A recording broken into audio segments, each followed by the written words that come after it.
देखिए हमने last time आपको कुछ होमवर्क दिया था, आज मैंने ग्रुप पे दोबारा भी डाला था कि आप करके नहीं लाए थे वो काम। तो सबसे पहले तो हम उसी के डिस्कशन पे आते हैं। एनसीईआरटी से कुछ 5 सोल्ड एग्जाम्पल और एक्सरसाइज के 1 से लेके 16 तक शायद क्वेश्चन दिए थे। 3 सोल्ड एग्जाम्पल मैंने पिछली क्लास में डिस्कस कर भी दिए थे। आज तो ट्राई किए होंगे ना आपने, ऐसा तो नहीं है कि आज भी बिना ट्रायल के आ गए होंगे। ठीक है, तो अब ओनली डाउट सी हम लेंगे।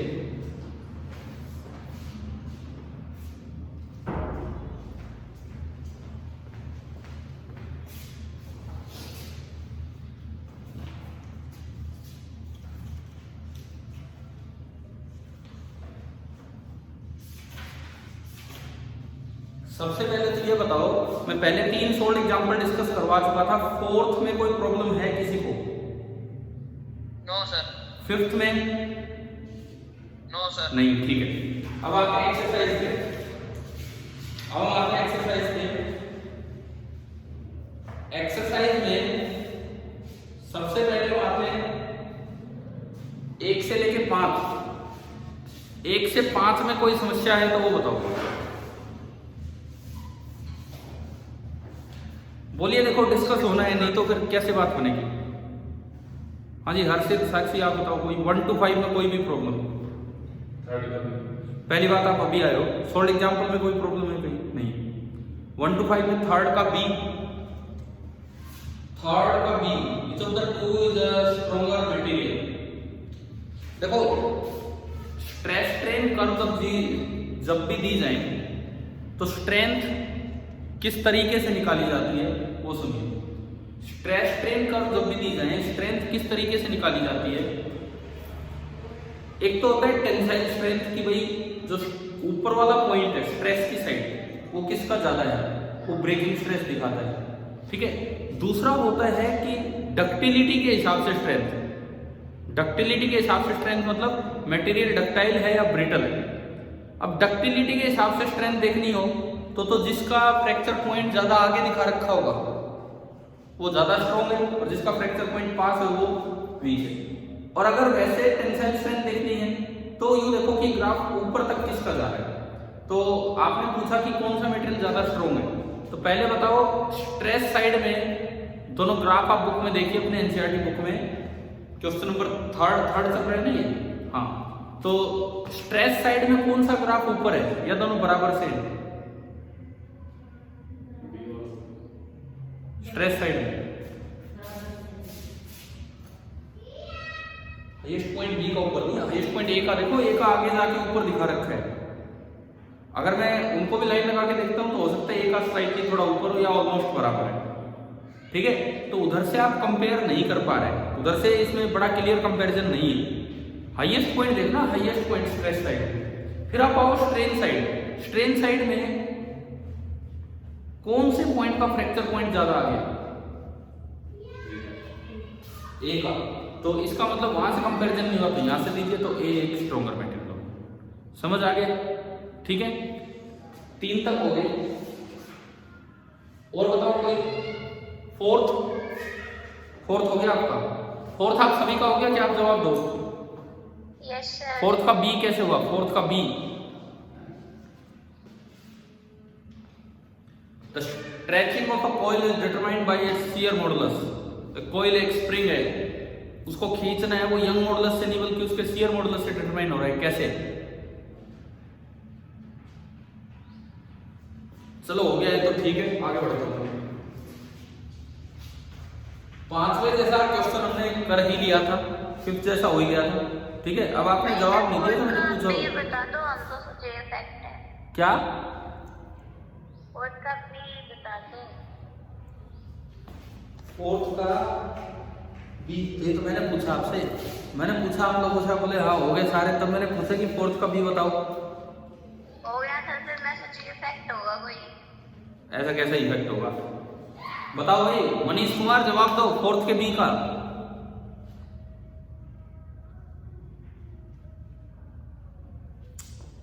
अरे फोर्थ का बी, ये आपको बताना है कि किस तरह से होगा। देखो, जब भी कभी किसी चीज को खींचने पे अगर उसकी शेप चेंज होती है, तो एक टेंजेंशियल फोर्स आपस में ऑपरेट होने लग जाता है और वहां पे शेयर मॉडुलस का काम हो जाता है।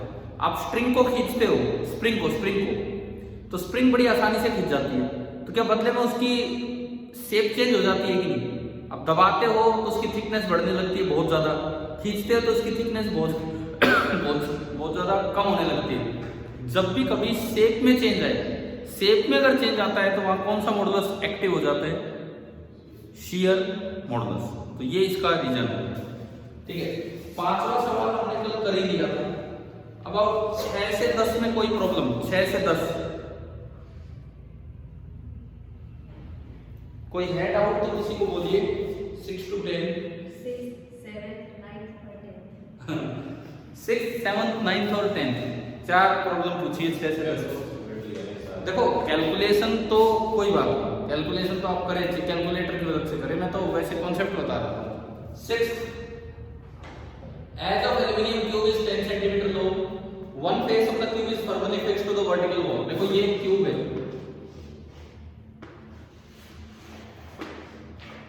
और इसका एक फेस, ये जो फेस है ये दीवार के साथ अटैच है, ये वर्टिकल वॉल के साथ अटैच है। इस तरह का एक क्यूब है, ऐसे अटैच है। अब ये लिखता है कि द शियर मॉडुलस दे दिया 25 गीगापास्कल, शियर मॉडुलस ईटा 25 गीगापास्कल मतलब 10 to पावर 9 पास्कल, ये आपको दिया है शियर मॉडुलस।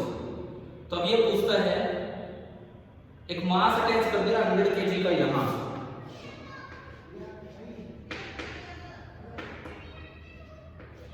यानी कि आपने एक्सटर्नल फोर्स लगा दिया 100 G into G मतलब 1000। तो ये पूछता है what is the vertical deflection of this face. ये फेस थोड़ा झुकेगा और ये फेस ऐसे हो जाएगा। मैं यहां पे अगर बना के दिखाऊं तो ये फेस ऐसे हो जाएगा, ऐसे।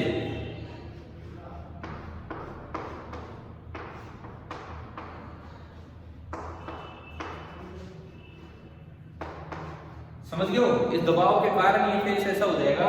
तो वर्टिकल डिफ्लेक्शन डेल्टा एल कितना है? डेल्टा एल मान लीजिए एल है, तो ये तो शियर मॉडुलस का सीधा सीधा केस हो गया अगर डायग्राम समझ आए तो। जितना एक्सटर्नल फोर्स लगाओगे किसी भी क्रॉस सेक्शन पे उतना ही इंटरनल फोर्स जनरेट होगा। That force upon area of cross section L square, वो स्ट्रेस आ गया, स्ट्रेस आ गया मेरे पास, स्ट्रेस आ गया force 100 G upon area of cross section that is L square. ठीक है, अब ईटा होता है स्ट्रेस अपॉन स्ट्रेन, तो यहां से स्ट्रेन आ गया, स्ट्रेस अपॉन ईटा, स्ट्रेन आ गया हमारे पास। और स्ट्रेन आने के बाद तो हमने पढ़ा था कि यहाँ स्ट्रेन लिखने के दो तरीके होते हैं, या तो डेल्टा एल अपॉन एल या फिर डी थीटा। तो इसमें डेल्टा एल चाहिए, तो जो भी स्ट्रेन आया उसको इक्वेट कर दो डेल्टा एल अपॉन एल से, that is equal to sigma upon eta, और यहां से आप डेल्टा एल कैलकुलेट कर लेंगे। बताएं क्या ये समझ आया क्या आपको? हाँ जी, जिसको भी डाउट हो गया तो 6th 7th हो गया था यार, पूछना है 7th पूछना है। ठीक है, 7 देखिए, four identical hollow cylindrical columns of mild steel support a big structure of mass 50,000 kg, inner and outer radii of each column are 30 and 60, load distribution uniform है, कंप्रेशनल स्ट्रेन निकालना है। देखो मैं डायग्राम बना के लिखूं, ये तो आपका क्वेश्चन नंबर कौन सा था? 9.6। अब मैं आता हूं 9.7 पे।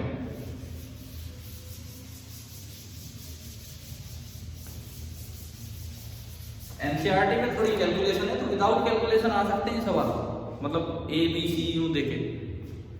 यही कहते हैं कि भाई इस तरह के वर्टिकल कॉलम है, उनका कुछ इनर रेडियस है और कुछ उनका आउटर रेडियस है। इस तरह के वर्टिकल कॉलम, कितने वर्टिकल कॉलम है?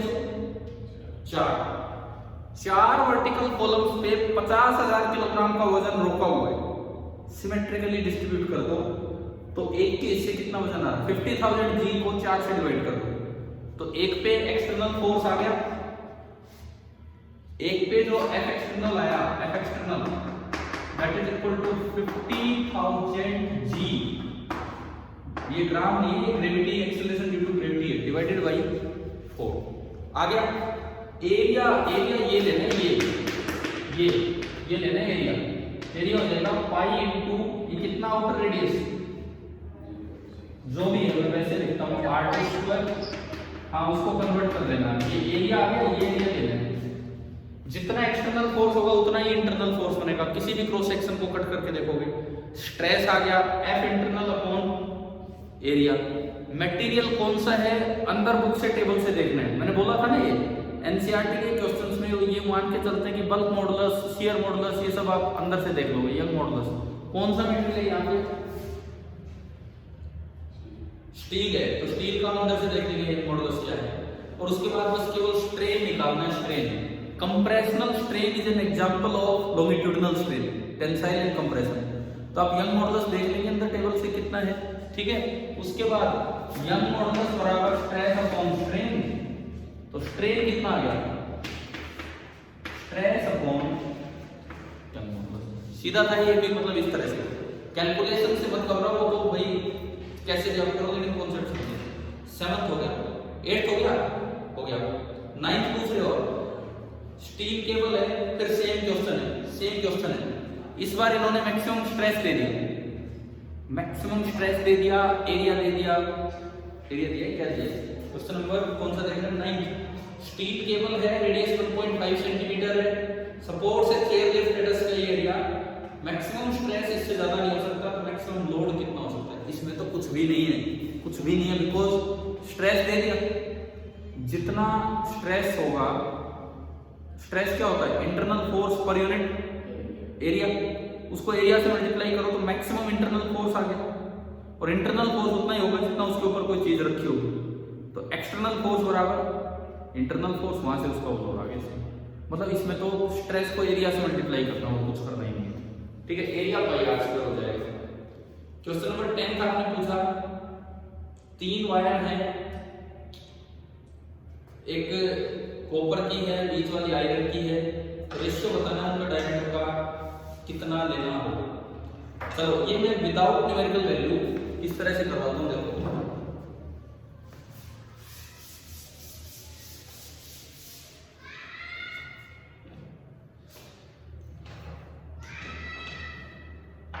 क्वेश्चन नंबर 10 पे हम हैं।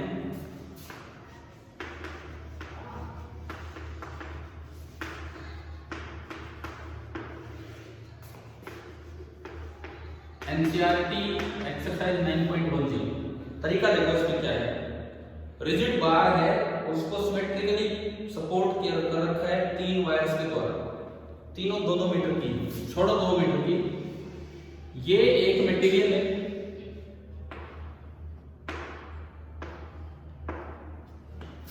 सेम मटेरियल कहीं साइड में लगा हुआ है, सेम लेंथ है, बीच में कोई अलग मटेरियल जिसका डायमीटर कम भी हो सकता है, या फिर इस तरह से। इसका यंग मॉडुलस y1 है, इसका भी y1 है, और ये कौन सा है, y2। ऊपर ये छत है, और इनके थ्रू आपने बार को अटैच करके रोका हुआ है। उसका कुछ मास है m, तीनों की लंबाई है l,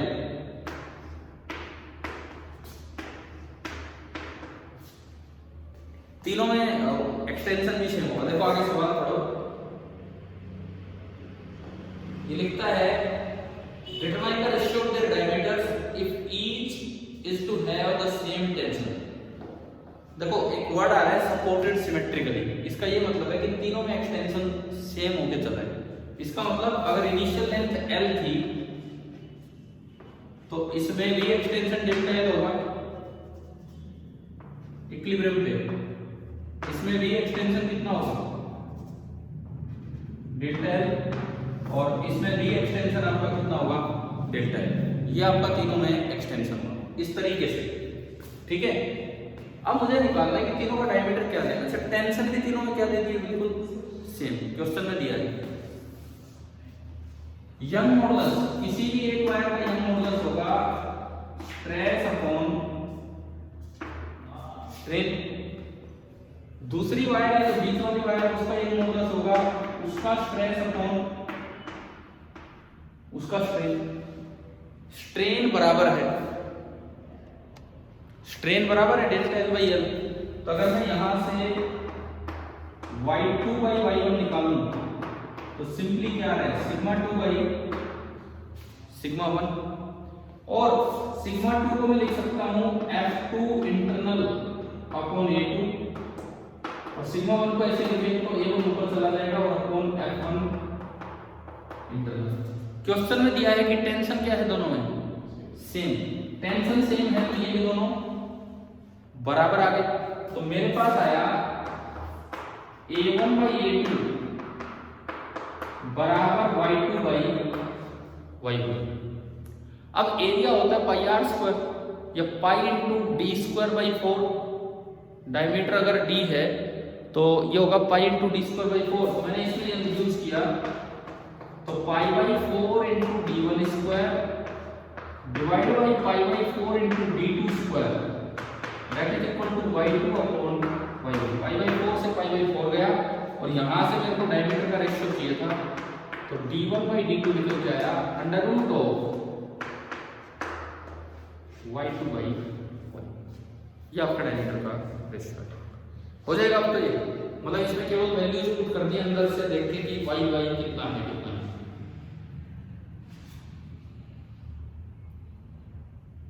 ये आपका हो गया क्वेश्चन नंबर 10। भाई बताओ कुछ डिस्कशन कंटिन्यू रखना है, कुछ आगे बताऊं, बोर तो नहीं हो रहे हो? 10 तक किए आपने? अर्षित हो गए आगे सारे हो गए, आगे किन में डाउट? आप लोग बताओ भाई, और प्रॉब्लम्स हैं कि हो रहे हैं क्वेश्चंस? 15 तक और कोई डाउट नहीं है? सर 13 हर्षित बोल रहे हैं 12, और 13 किसने पूछा है? सर मनीष। ठीक है, मैं 12 और 13 दो क्वेश्चन और दे रहा हूँ। 11 क्या था? वर्टिकल सर्कल एक दिन पहले भी डिस्कस हुआ था क्या, कि अंदर टेंशन बढ़ जाएगी और नीचे से निकलेगा। तो 11 जैसा तो हो गया। 12 पूछा है इन्होंने, 12 आपने पूछा है ना? ठीक है। Compute the bulk models of water from the following data. Initial volume इतना लीटर। अच्छा एक चीज मैं आपको बताऊं, अंदर बुक में ना टेबल में जैसे बल्क मॉडल्स वगैरह दिखते हैं कुछ भी, कहीं ऊपर दिखाओ giga pascal, G capital G, तो उसका मतलब ये है कि जो भी वैल्यू अंदर दिखी है उसको मल्टीप्लाई कर लो 10⁹ से। ये गलती मत कर देना कभी, इसको छोड़ियो, है ना? समझ आ गई ये बात? ठीक है। 12 देखो पहले, compute the bulk models of water from the following data. Initial volume 100 litre है, प्रेशर इतना हुआ, बढ़ा, चेंज इन प्रेशर दे दिया, फाइनल वॉल्यूम दे दिया। पहली बात बल्क मॉडल्स ऑफ वाटर देख रहे हैं। क्वेश्चन नंबर 12,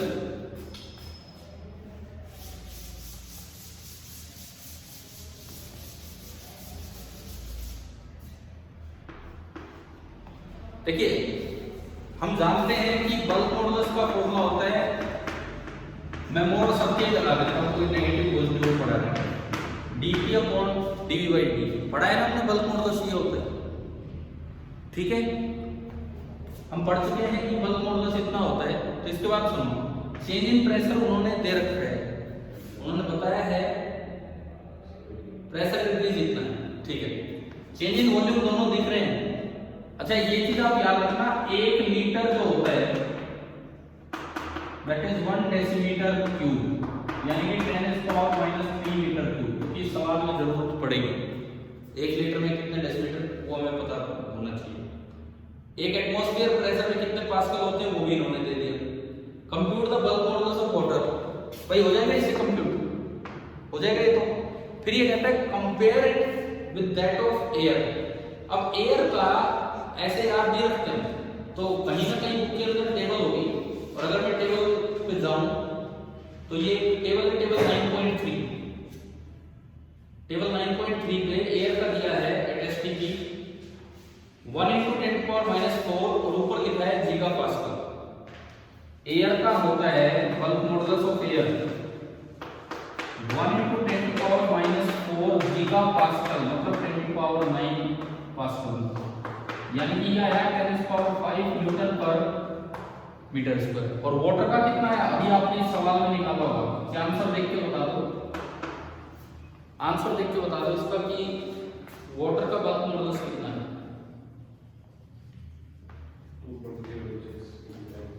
तो 10 की पावर बोलो कितनी है, 9। तो देखो भाई ये तो 10 की पावर 9 में जा रहा है, जबकि ये क्या है 10 की पावर 5।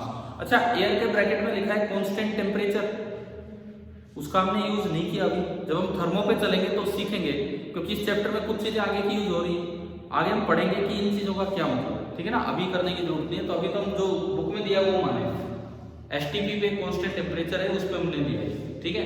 तो ये देखो वाटर का तो 10⁴ टाइम्स ज्यादा है। एक पूछा है ना लास्ट में इसमें कि explain in simple terms why the ratio is large. अगर आप B water upon B air निकालते हैं तो 10⁴ जा रहा है, बड़ा लार्ज जा रहा है। इसका कारण क्या है, पहले इसका मतलब समझें। इसका मतलब ये है अगर बी बहुत ज्यादा है, for the same change in pressure, for the same change in pressure, जिसका बी ज्यादा होगा उसमें वॉल्यूमेट्रिक स्ट्रेन ज्यादा होगा कि कम होगा, बताओ। कम। For the same change in pressure, जिसका बी ज्यादा होगा उसके लिए कम होना चाहिए। ये कम है, ये कम है तो वो चीज कंप्रेसिबल नहीं है, समझ गए हो। स्ट्रेन ज्यादा होने का मतलब है कि डीबी ज्यादा, मतलब वो चीज बहुत ज्यादा कंप्रेसिबल है। स्ट्रेन ज्यादा होने का मतलब है कि वो चीज बहुत ज्यादा कंप्रेसिबल है। तो अब आप जवाब दे सकते हो किसका बी ज्यादा है और किसका बी कम है, वाटर का। तो कौन ज्यादा कंप्रेसिबल होना चाहिए for the same change in pressure. Water अगर ज्यादा कंप्रेसिबल हो गया तो ये डिनोमिनेटर ज्यादा हो जाएगा, डिनोमिनेटर ज्यादा हो गया तो बी तो कम हो जाएगा। और हम जानते हैं लिक्विड के मुकाबले गैस बहुत कंप्रेसिबल होती है। लिक्विड इनकंप्रेसिबल होते हैं लगभग और गैसेस हाईली कंप्रेसिबल होती है। तो एयर बहुत ज्यादा कंप्रेसिबल है, तो for the same change in pressure उसका स्ट्रेन ज्यादा होगा। स्ट्रेन ज्यादा होगा तो बी, स्ट्रेन ज्यादा होगा तो बी कम होगा। क्या ये पॉइंट समझ आया कि नहीं आया? हाँ भाई आप लोग बोलो, क्या ये पॉइंट क्लियर है, ये वाला पॉइंट? ठीक है, ये याद रखना है ये चीज किस तरह से कंपैरिजन होता है। अब पूछा है सवाल number 13 what is the density of water at a depth where pressure is 80 atmosphere given that its density at the surface is इतना। क्या हमने डेंसिटी वाला कोई टॉपिक लिया था एक दिन? बताओ ये चेंज इन डेंसिटी और मैंने शायद एचसीवी का क्वेश्चन नंबर 14 बोला भी था उसमें करने के लिए अभी, है ना। तो उसमें दो फॉर्मूले आपको बताए थे, दो फॉर्मूले आपको बताए थे कि अगर डेंसिटी में कुछ चेंज होना हो, डेंसिटी में मींस प्रेशर चेंज होने से डेंसिटी चेंज होने के दो फॉर्मूले क्या क्या बताए थे। एक तो ये बताया था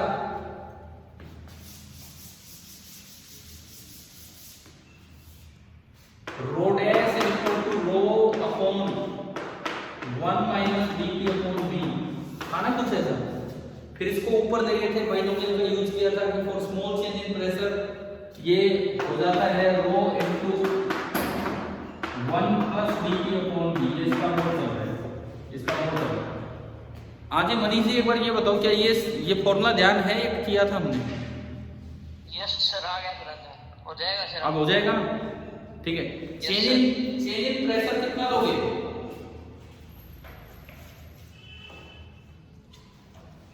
चेंज इन प्रेशर कितना लोगे? सवाल नंबर 13। देखो आप 80 भी ले सकते हो, आप 79 भी ले सकते हो। कैलकुलेशन में दिक्कत आए तो 80 लीजिए, नहीं तो 79 अच्छा होता है। कारण ऊपर कितना होता है प्रेशर? 1 atm और नीचे कितना बोला है इसमें? 80 atm। तो चेंज कितना हो गया है? 79 atm। और ये सेम चीज सॉलिड पे भी आ सकती है। चलो कोई नहीं, हम देखेंगे वो चीज तो अभी। ये आपका हुआ क्वेश्चन नंबर कौन सा हो गया? 13 हो गया। 14 15 किसी में कोई प्रॉब्लम है क्या इसमें? भाई बोलो 14 15 और 16 तीन में कोई समस्या? No sir. ये जो कई परसेंटेज चेंज दे रखा है आखिरी सवाल 16 में, how much should the pressure on a litre of water be change to compress it by 0.10%। Percentage change का मतलब होता है कि आप वहां से स्ट्रेन सीधा लिख सकते हैं। कैसे? परसेंटेज चेंज से आप स्ट्रेन सीधा कैसे लिखोगे? परसेंटेज चेंज होता है delta V upon V into 100, ये होता है परसेंटेज चेंज। और इसमें ये चीज क्या है? स्ट्रेन है। तो अगर कभी भी परसेंटेज चेंज दिया जाए और स्ट्रेन पूछा जाए तो उस परसेंटेज चेंज को आप किससे डिवाइड कर दो? 100 से। याद हो जाएगी ना ये बात? कभी भी परसेंटेज चेंज दिया जाए और स्ट्रेन पूछा जाए तो आप परसेंटेज चेंज को डिवाइड कर दीजिए। किससे डिवाइड कर दीजिए? 100 से डिवाइड कर दीजिए। ठीक है, करोगे? अब सुनो, पहले तो कल के लिए काम सुनो, फिर मैं इसमें एक चीज इसी से इंक्लूड करवाता हूँ सॉलिड के लिए, वो चीज जो आपने भी नोट की लिखी। कल पहला काम तो ये होगा कि ये 21 तक पूरे कर लेने। जिस बच्चे ने भी नहीं किया आप भी कर ले। 21 ही है ना आपकी किताब में, कुछ अलग हो गया है? 21 ही। हाँ, एक तो काम ये है जिसका जो भी क्वेश्चन बचा हो पीछे का भी या लास्ट तक भी 21 तक तो ये कंप्लीट करना है। पहला होमवर्क ये है कल के लिए। ठीक है, दूसरा काम HC वर्मा बुक से आपको मैंने एडिशनल होमवर्क दिया हुआ है पहले, है ना? आप उस इलास्टिसिटी वाले चैप्टर के केवल और केवल जो एक्सरसाइज के 10 सवाल होंगे शायद, जहां तक मुझे याद है, और आप देख लेना, एक्सरसाइज के जो क्वेश्चन है पहले वो अटेम्प्ट करेंगे, फिर हम आएंगे ऑब्जेक्टिव पे। तो कल का होमवर्क आपको समझ आ गया क्या क्या कल करके ही रखना है? Yes sir. एक तो HCV के उस चैप्टर के एक्सरसाइजेस के वो सिलेक्टेड क्वेश्चन 1 से 10 थे शायद, या जहां तक भी थे आप देख लेना अपने CPP में, और प्लस NCERT कंप्लीट हो जानी चाहिए। ऐसे हम 2-3 दिन में काम लेंगे। अब देखो एक चीज इसमें आगे देखते हैं, ये जो सवाल नंबर 13 था इसी पे बेस्ड पे काम बता रहा हूं, 13 पे ही बेस्ड के काम बता रहा हूं। और हमने लगभग इस तरीके से हाइट ऑफ माउंटेन भी निकाली थी, कभी निकाली थी, माउंट एवरेस्ट का जिक्र हुआ था, है ना? वो चीज ही हम देख रहे हैं यहाँ पे। तो हेडिंग डालो, आप हेडिंग डालिए इसी में,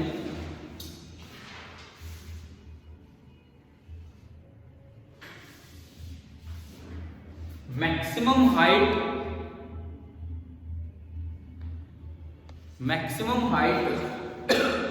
of a solid structure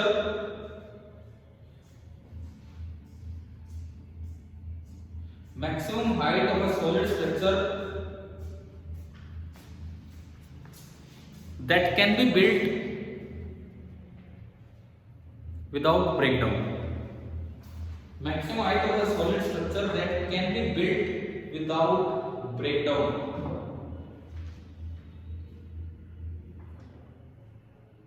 sir without breakdown, क्यों टूटे ना।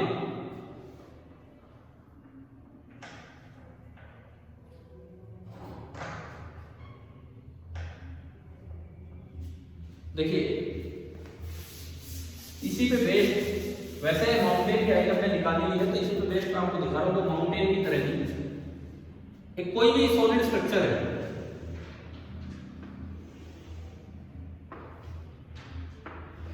ये जमीन पे रखा हुआ है और आपको इसका ब्रेकिंग स्ट्रेस दे दिया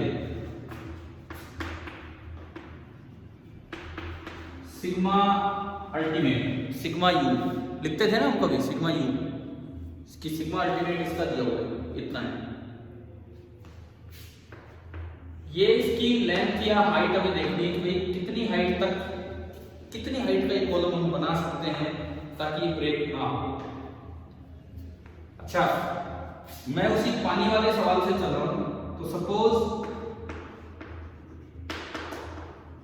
इसकी जो डेंसिटी है इस मटेरियल की, ये सॉलिड है और इस मटेरियल की जो डेंसिटी है वो आपको दी गई है रो। इसकी जो डेंसिटी है वो आपको दी गई है रो। ये पार्ट ओपन टू एयर है, अगर ये पार्ट ओपन टू एयर है तो यहां प्रेशर कितना होगा? 1 atm। हाँ, P एटमॉस्फेयर, जिसको आप बोल सकते हैं 1 atm। तो अगर यहां प्रेशर 1 atm है तो यहां प्रेशर कितना होगा, यहां ρgh बढ़ जाएगा। यहां में अगर pressure at the bottom P dash हो, प्रेशर एट द बॉटम सबसे ज्यादा प्रेशर यही होगा, ऊपर कम फिर बढ़ेगा सबसे ज्यादा यहाँ, तो वो होगा P atm जो ऊपर था plus density of the liquid, liquid नहीं है यहाँ पे सॉरी सॉलिड है, सॉलिड की density into G into H। दरअसल ये इस पूरे स्ट्रक्चर में मैक्सिमम प्रेशर है जो कहीं भी आ रहा है, ये इसका मैक्सिमम स्ट्रेस है।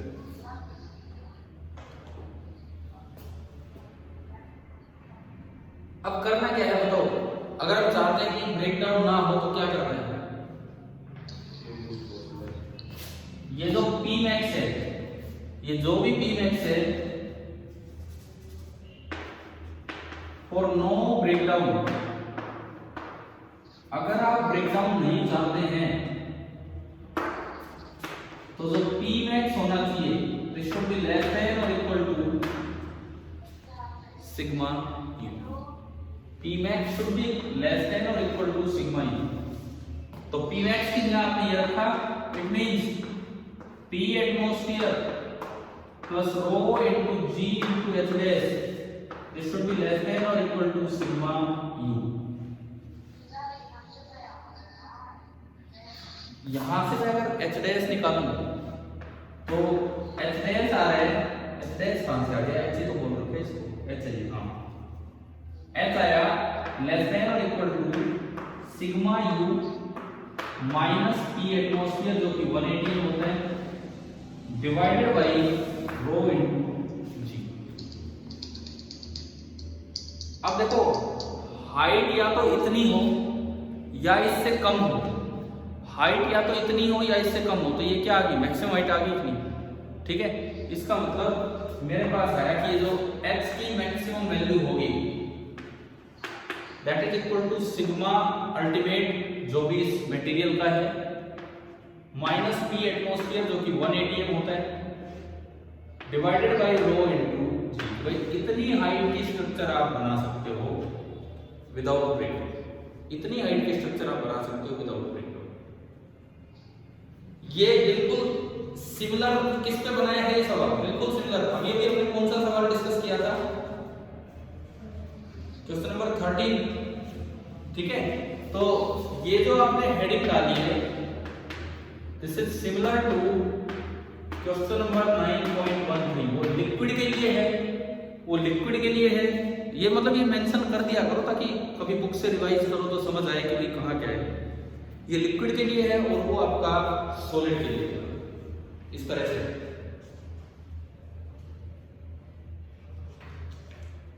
अभी बताओ क्या ये यहां तक समझ आ गया है, ठीक है। और कल आप काम करके लाओ, अभी मैं कुछ और पढ़ा रहा हूँ आगे। एक बार ये बताओ आपका जो अभी टेस्ट है संडे को है मंडे को है, कब है? पता ही नहीं सर हमें तो क्या आ रहा है कब है। नहीं जो कंबाइंड टेस्ट आप बोल रहे थे कितनी तारीख का है आपके शेड्यूल के हिसाब से?